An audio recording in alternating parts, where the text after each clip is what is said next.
কামাখ্যা নমস্তুভ্যং শৈলসুতা কামেশ্বৰী। কামাখ্যা দেৱীৰ প্ৰতিৰ লগে লগে যেতিয়া নৰকাসুৰে মন্দিৰ বনালে, নৰকাসুৰে মন্দিৰ বনোৱাৰ সময়ত অসুৰে এবাৰ আক্ৰমণ কৰিছিলে।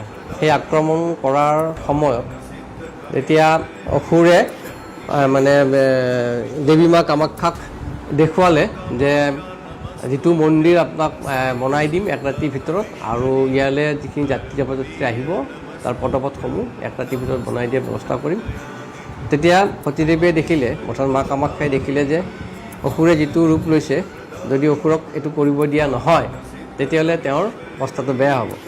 তেতিয়াহ'লে তেওঁ আৰম্ভ কৰিব দিলে। অসুৰে যেতিয়া এই মন্দিৰ আৰম্ভ কৰিলে, তাৰ লগে লগে পুখুৰী বনোৱা আৰম্ভ কৰিলে এক ৰাতিৰ ভিতৰতে, তেতিয়া এই মেখেলা উজোৱা পথ আৰম্ভ কৰিলে। বনোৱা শেষ মুহূৰ্তত সতীদেৱীয়ে দেখিলে যে, আমাৰ মা কামাখ্যাই দেখিলে যে এতিয়া যদি অসুৰে গোটেই এইটো সমাপ্তি কৰে তেতিয়াহ'লে তেওঁ লজ্জান্বিত হ'ব, তেওঁ বিবাহপাশত আবদ্ধ হ'ব লাগিব।